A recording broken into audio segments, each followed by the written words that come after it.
2017 예랑리 오신 모든 분들을 주님의 이름으로 환영하고 축복합니다. 오늘 약속했던 분들 또 미처 못 오시기도 했고 또 약속했다가 또 오신 분도 계시고 그런데요, 우리 모두에게 만남의 기쁨 또 축복이 있는 날이 되기를 바랍니다. 제가 이 시간 여러분에게 전하고 싶은 이야기의 주제를 말씀드리면요, 많은 사람들이 목숨을 걸고 전하려고 했던 사실이라는 제목으로 오늘의 이야기를 풀어가 보려고 합니다. 여러분도 도대체 무엇을 그렇게 많은 사람들이 다른 것도 아닌 목숨을 걸고 전하려고 했나 관심을 가지시고 함께 이 시간에 귀를 기울여 주시면 서로에게 좋은 시간이 되리라 생각합니다. 여러분은 요즘 우리가 살고 있는 세상이 어떤 세상이라고 생각하시나요?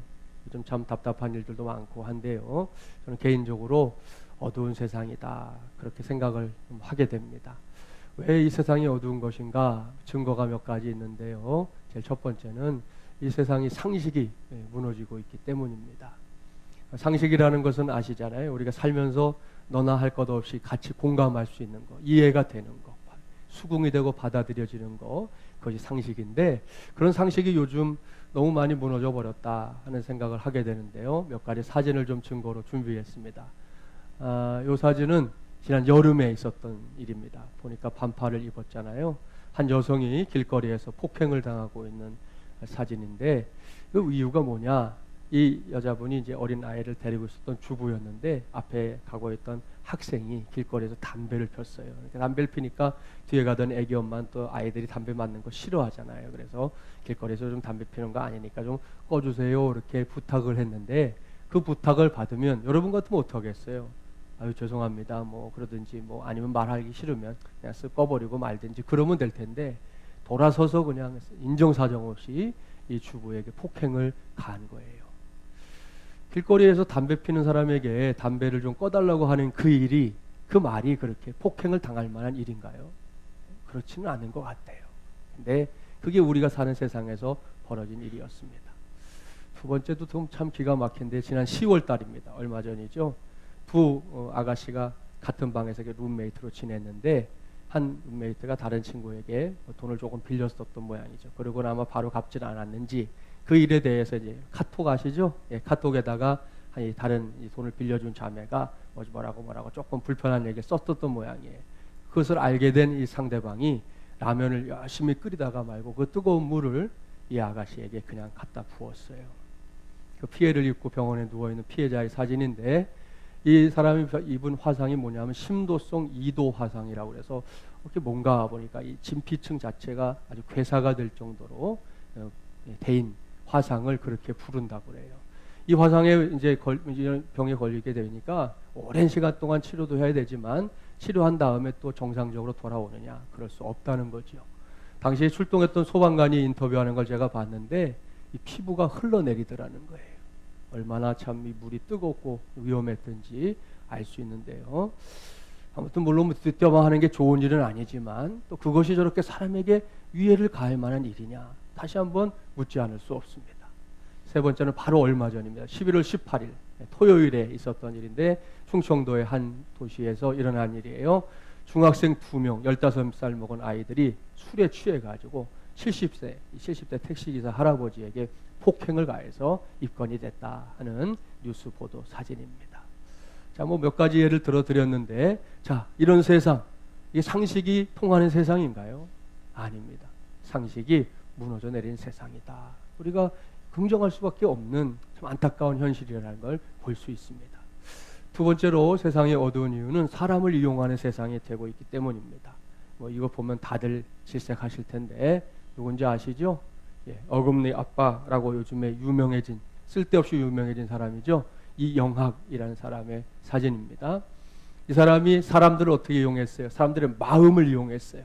사람들에게 동정을 구하고 자기의 처지가 이러하다 저러하다 어렵다 뭐 이런 불치병이 있다라는 말로 사람들의 마음을 이용해서 그가 거두어들인 기부금이 13억이었습니다. 13억.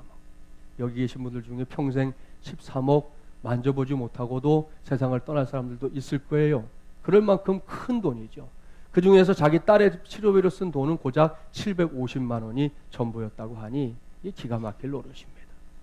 사람들의 마음을 이용해서 기부금을 이렇게 착복하고 자기 멋대로 쓴 이 사람 때문에 지금 연말 아닙니까? 이 연말에 지금 다른 것보다도 사람들이 이렇게 기부하는 일들이 그냥 얼어붙은 상황이 됐다 하는 게 현실이 됐어요.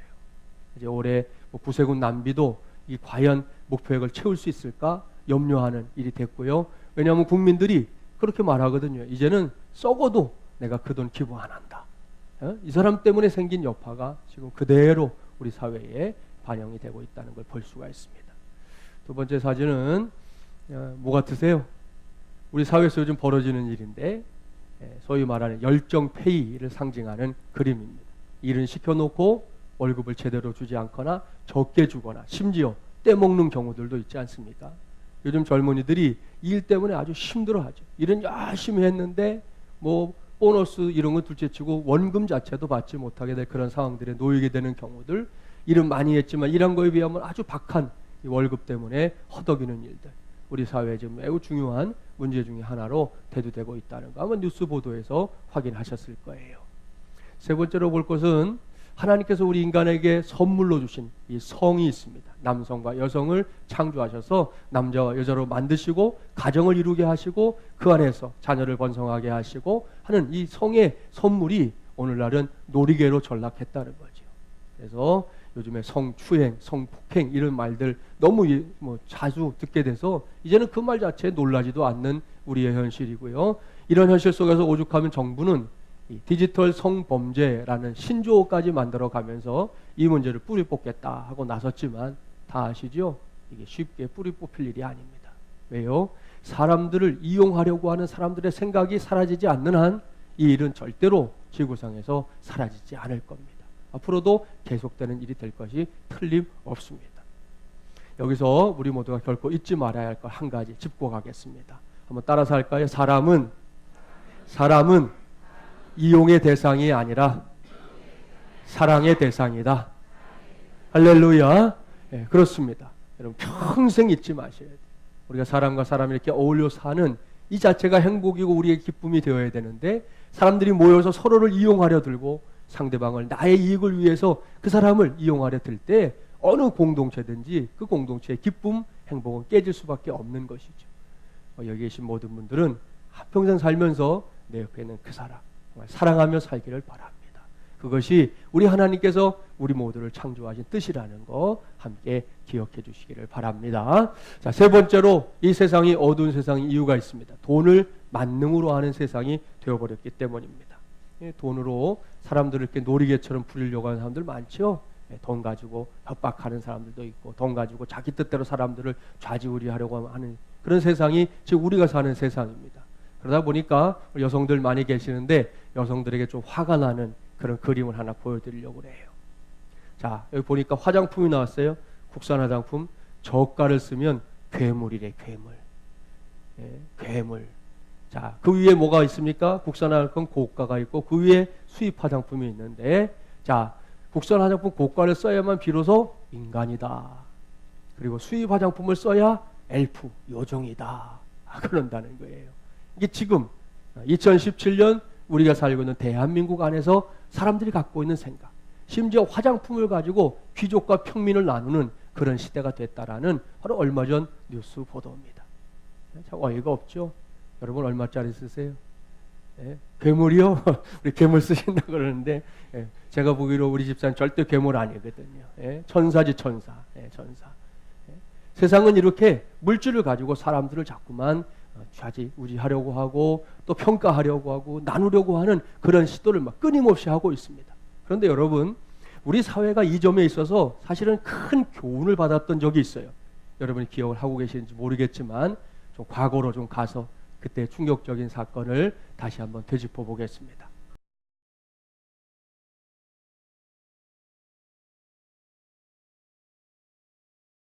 아마 기억하는 분들이 훨씬 더 많을 것 같습니다. 앉아 계신 분들 보니까. 저도 기억나는 사건인데 지강은 인질극 사건입니다.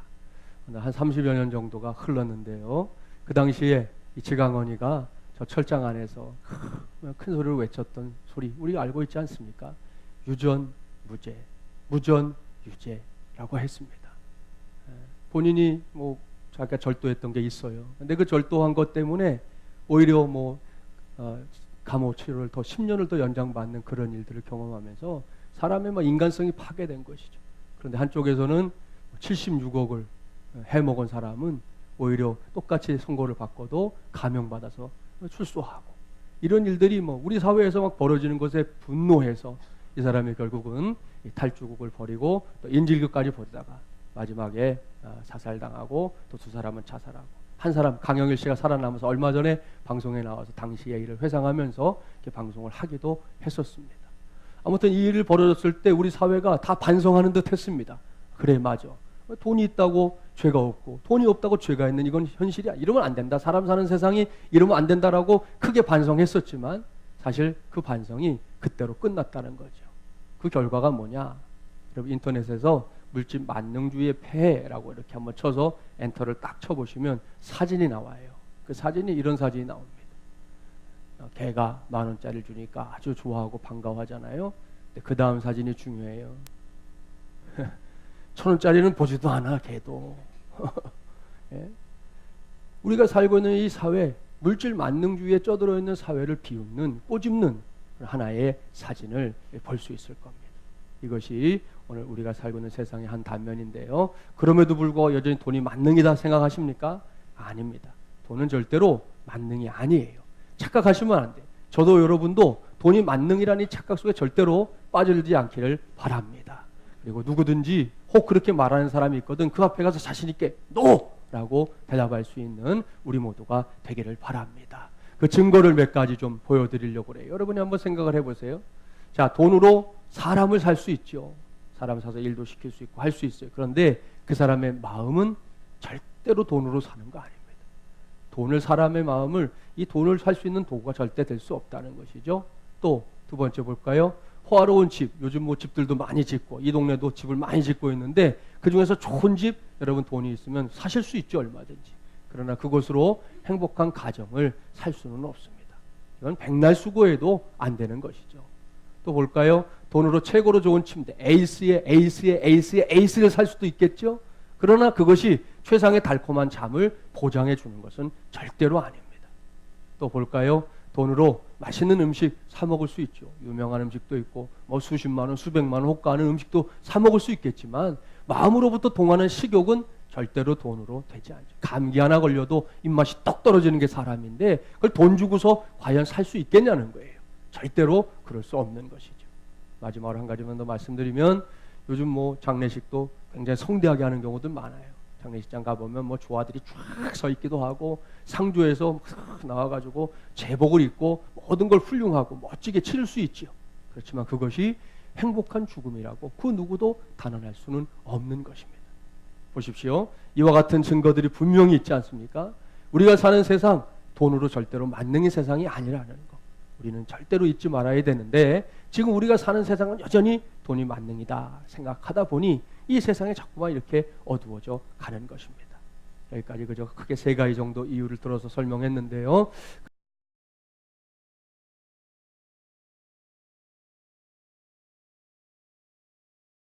그때 한 분을 여러분에게 소개하려고 하는데요. 자, 이분 누군지 아시는 분도 계시고 혹 모르는 분도 계시겠지만 누구시죠? 예. 우리 대한제국의 1대 황제이기도 하시고 조선으로 말하면 26대 임금이었던 고종 임금님입니다. 자, 이분이 살던 시절이 그야말로 이 나라에 어둡고 어두웠던 그런 시절이었습니다. 아시는 대로 일제강점기가 있었고요. 특별히 그 당시에 1905년 11월 17일에 맺어졌던 이 을사늑약, 옛날엔 저희가 조약이라고 배웠지만 요즘은 늑약이라고 하죠. 강제로 맺어진 조약이기 때문에 늑약이라고 하는데 이 나라의 외교권을 다 빼앗기는 그런 조약을 체결했지 않습니까? 그때 유명해진 사람들 을사오족이죠. 이 5명의 사람들 이완용을 비롯한 5명이 을사오족으로 불렸는데 당시에 맺었던 조약서가 발견이 됐는데 이게 참 기가 막힙니다. 자, 나라와 나라 간의 일인데 여기 찍힌 도장이 중요해요. 도장이 누구냐? 이완용의 이름과 이완용의 도장이 찍혀있는 이 조약서가 우리나라의 모든 외교권을 빼앗기는 일을 찬성하는 조약서가 됐다고 하니 기가 막힌 것이죠. 우리는 이 조약서 자체가 잘못된 것이다. 왕의 어인도 없는 조약서를 어떻게 나라와 나라 간의 조약서로 인정할 수 있느냐? 그렇게 말하고 있는 것이고 일본은 인정하지 않는 것이죠. 그 시절에도요 평범한 민초들의 삶은 계속됐습니다. 몇 가지 좀 보여드릴까요? 가끔 사극에서 나오는 이 주모입니다. 주모가 막걸리 한 잔에 이렇게 안주를 같이 대접하면서 손님을 맞이하고 있는 사진. 우리 선교사님들이 찍은 사진 중에 있는 거예요. 다음 사진은 자 누군지 아시겠죠? 원조 멋쟁이 엿장수 아저씨.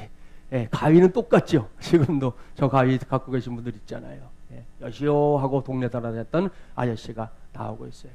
그 다음 사진은 정복을 입은 그 당시 이게 1910년 정도 되는데요. 그 당시에 정복 입은 우체부 아저씨입니다. 일부에 이영현 집사님 보더니 막 웃더라고요. 자기가 하는 일하고 연결돼 있으시니까. 우체국 사람들이 예전에 저렇게 입고 집배원의 역할을 했고요. 그 다음은 이제 개나리 보찜 장수 아저씨. 이런 장수도 굉장히 많아서 동네를 많이 돌아다녔던 기록을 볼 수 있고요. 당시에 여인들도 볼 수 있습니다. 사극에도 나오지만 장옷으로 얼굴을 가리고 다녔던 양반집 규수들 나오고요. 또 사극에 많이 나오죠.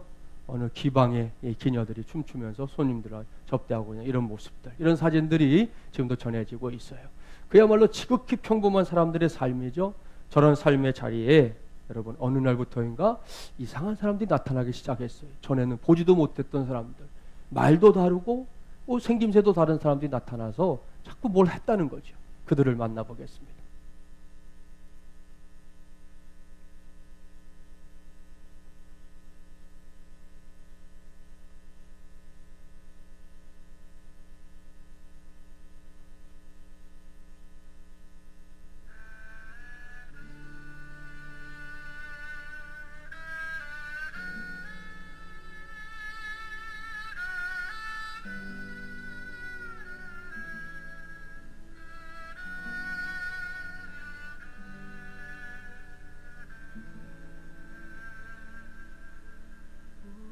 주의 사랑에 매여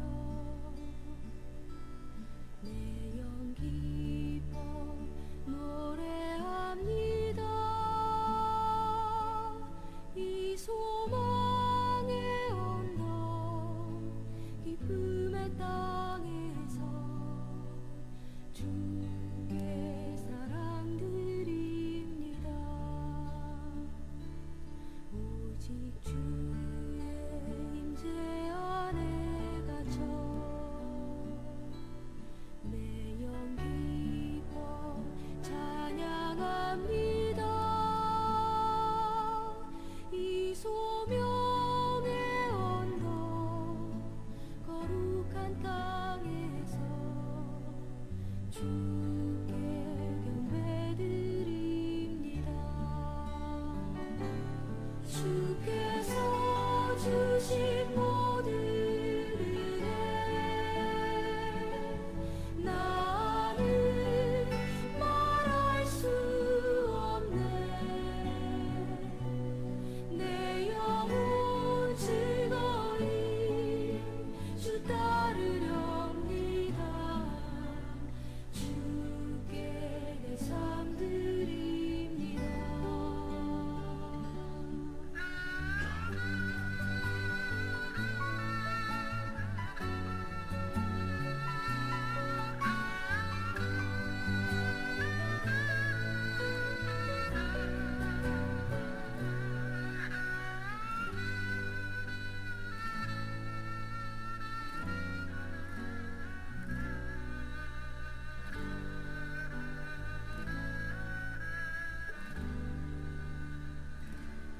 오직 주의 사랑에 매여 내 영 기뻐 노래합니다. 이 소망의 언덕 기쁨의 땅에서 주께 사랑 드립니다. 오직 주의 임재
여러분, 이분들은 모두 우리나라에 왔던 이 선교사님들입니다.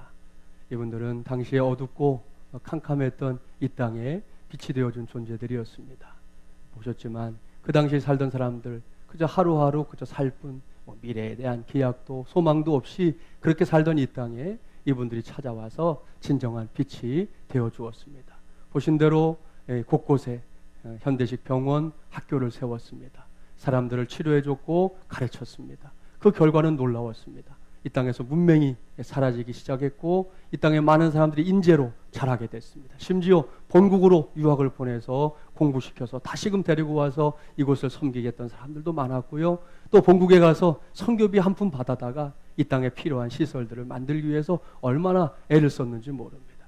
이 선교사님들 살 때 제일 힘들었던 거 몇 가지가 있어요. 제일 첫 번째 냄새였다. 냄새. 여러분 옛날 우리 한옥, 구옥 같은 데 가보세요. 특별히 사랑방에서 자주 성경 공부했는데 이 발꼬린내가 너무 심해가지고 그것 때문에 성경 공부하는 게 너무 힘들었다는 기록들이 곳곳에 나옵니다. 그걸 꾹 참아내고 그곳에 가서 성경을 가르쳤던 분들이 바로 이분들입니다. 또 우리말이 얼마나 서툴렀습니까? 전에 우리 알렌 선교사님 얘기해드렸는데 처음으로 이분이 우리말을 다 이제 연습을 많이 하고 이제 잘 쓸 수 있겠다 싶어가지고 교회 안내를 쓰는데 여자분들 남자 성도도 들어오잖아요. 우리 이제 뭐 갈라다 못 갔지만 예전에 조선시대 기역자 예배당 있었거든요. 여자들만 앉는 자리, 남자들만 앉는 자리. 선교사님만 양쪽 보면서 설교하는 그런 예배당이 그 당시에 있었는데 안내하면서 남자가 들어오니까 이 선교사님 자신 있게 자기가 오늘 안내한다고 하면서 수컷은 이리 가시고 암컷은 이리 가시고 그랬던 기록이 있어요. 왜냐하면 영어로 메일 포메일이 남성 여성도 되고 또 수컷 암컷도 되기 때문에 이분은 그렇게 이해하고 처음으로 안내를 했던 그런 기록들도 있습니다. 또 소리 때문에 아주 힘들었는데 특별히 이 개 짖는 소리 때문에 밤잠을 못 이뤘던 선교사님들의 애환도 이 선교사님들 일기에서 확인이 됩니다. 그렇게 힘들고 어려운 이 땅에 와서 사실은 그분들이 올 이유도 없어 보이는데 얼마나 많은 사람들이 피 흘리고 이 땅에서 했으면 죽었는지 모릅니다. 지금 저 마포구 합종동에 가면 양화진이라고 하는 외국인 묘역이 있습니다. 이 묘역에 선교사님들과 또 그분의 가족들 포함해서 모두 167분이 이곳에 모셔져 있는데요. 참 그분들 한 분 한 분의 사연을 들어보면 절절하지 않은 사연이 하나도 없습니다. 그 중에서 한 분만 여러분에게 소개하려고 하는데요. 바로 이 아주 앳돼 보이는 이 여성이에요. 루비 캔드릭이라고 하는 이 미국의 선교사님인데 텍사스 해외 선교부의 파송을 받아서 이 땅에 왔습니다. 그리고는 1907년이죠. 1907년 황해도 지방에서 사역을 하다가 맹장염에 터져가지고 결국 그 자리에서 세상을 떠나게 됐어요. 지금 양화진에 모셔 있는데 제가 이분을 여러분이 소개하는 이유는 이 묘비 때문이에요. 묘비 때문에. 보세요. If I had 1,000 lives, 내게 1000개의 목숨이 있다면, 목숨이 내가 1000개가 있다면 어떻게 한다고? To give Korea, 조선을 위해서 바치겠습니다. 조선을 위해서 바치겠다는 거예요. Should have them all, 그 모든 걸 1000개를 다, 내게 1000개의 목숨이 있다면 그 모든 걸 다 조선을 위해 바치겠다. 그렇게 다짐하고 이 땅에 와서 살았던 아주 앳된 25세 정말 그 어린 시절에 세상을 떠난 안타까운 여인입니다. 여러분 참 기가 막히지 않습니까? 도대체 왜요? 이 사람과 우리가 무슨 상관이 있어요? 이 사람이 우리를 위해서 여기서 뭔가 해야 될 책임감이 있을 이유가 뭐가 있어요? 모른 척 해도 상관없는데 왜 이 사람들이 이렇게 이 땅에 와서 그런 수고를, 그런 희생을 감수했느냐 하는 것입니다. 이들이 그렇게 하나뿐인 목숨을 걸고 전하려고 했던 사실이 무엇이냐 하는 질문인데요. 오늘 주신 말씀에 그 해답이 있어요. 오늘 말씀 우리 같이 한번 봉독해 볼까요? 이르되 여러분이여 어찌하여 이러한 일을 하느냐? 우리도 여러분과 같은 성정을 가진 사람이라. 여러분에게 복음을 전하는 것은 이런 헛된 일을 버리고 천지와 바다와 그 가운데 만물을 지으시고 살아계신 하나님께로 돌아오게 함이라. 아멘. 이 말씀은 사도행전 14장 15절 말씀입니다. 사도 바울이 루스드라라고 하는 지역에 복음을 전하러 이 선교사님들처럼 들어갔습니다. 그곳에 가보니까 나면서부터 안진뱅이가 돼가지고 평생을 걷지 못했던 한 사람이 있었어요. 그 사람에게 바울이 예수 그리스도의 이름으로 명한 후에 그를 일으켜 세웁니다. 기적이 일어났죠. 앉았던 사람이 벌떡 일어나서 뛰고 달리기 시작했습니다. 사람들이 이것을 보고는 놀랍게 여기면서 소를 끌고 또 꽃을 가지고 이 바울 일행이 우리가 믿는 신이다 생각하고 그 앞에 제사하려고 우르르 모여들었어요. 그때 바울이 그들을 만류하면서 했던 말씀이 바로 이 말씀입니다. 여기서 핵심은 이것이죠. 우리가 여러분에게 복음을 전하는 이유는 이런 헛된 일을 버리고 천지와 바다와 그 가운데 만물을 지으시고 살아계신 하나님께로 돌아오게 하기 위함입니다. 그렇게 외쳤던 것입니다. 그렇습니다. 예나 지금이나 여러분 정말 헛된 일에 빠져서 시간도 빼앗기고 또 마음도 빼앗기고 심지어 물질도 빼앗기는 일들 여전히 우리가 살고 있는 세상에서 벌어지지 않습니까? 엉뚱한 일에 정말 쓸모없는 일에 그렇게 빠져버리는 사람들 세상에 의외로 많거든요. 그런 일을 버리고 살아계신 하나님, 죽은 하나님이면 여러분에게 전하지도 않는다는 거예요. 살아계신 하나님, 바로 그 하나님께로 돌아오게 하는 일, 오로지 그 한 가지를 위해서 지금까지 2000년 동안 수없이 많은 사람들이 자기가 살고 있던 삶의 자리를 떠나서 이 나라 저 나라 이곳 저곳으로 달려가서 이 사실 한 가지를 전했던 것입니다. 우리가 그 사실에 대해서 우리 한번 다시 생각하면서 이 시간에는 그 사람들이 목숨을 걸고 전했던 사실이 뭔지를 여러분과 함께 좀 나누려고 하는데요. 크게 4가지 원리로 요약해서 설명을 하고 말씀을 마치려고 합니다. 첫 번째 원리를 말씀드리는데요. 자연계에 자연 법칙이 있듯이 하나님과 우리 사람 사이에도 영적인 원리가 있다는 겁니다. 제1원리 같이 한번 읽어볼게요. 하나님은 당신을 사랑하시며 당신을 위한 놀라운 계획을 가지고 계십니다. 아멘. 그렇습니다. 여러분, 하나님은 사랑의 하나님입니다. 우리를 사랑하시고 나를 너를 모두를 사랑하시는 분이십니다. 성경을 보면 하나님은 사랑하시다 못해 사랑의 눈이 먼 분이다. 그렇게 계시해 주고 있습니다. 그러니까 옆에 있는 그분 절대로 함부로 보지 마세요. 하나님이 사랑하시는 분이에요. 그런 의미에서 한번 그윽한 눈빛으로 축복해 주실까요? 하나님은 당신을 사랑하십니다. 할렐루야. 예, 바로 지금 그 사람, 여러분의 눈에 보이는 그 사람을 하나님이 사랑하시고 그 사람을 위한 놀라운 계획이 하나님의 머릿속에 들어있다고 성경이 말씀하고 있습니다. 두 번째 원리로 가볼까요? 이번에도 노란 글씨만 같이 읽어보겠습니다. 사람은 죄에 빠져 하나님으로부터 떠나 있습니다. 그러므로 하나님의 사랑과 계획을 알 수 없고 또 그것을 체험할 수 없습니다. 예, 문제는 죄입니다.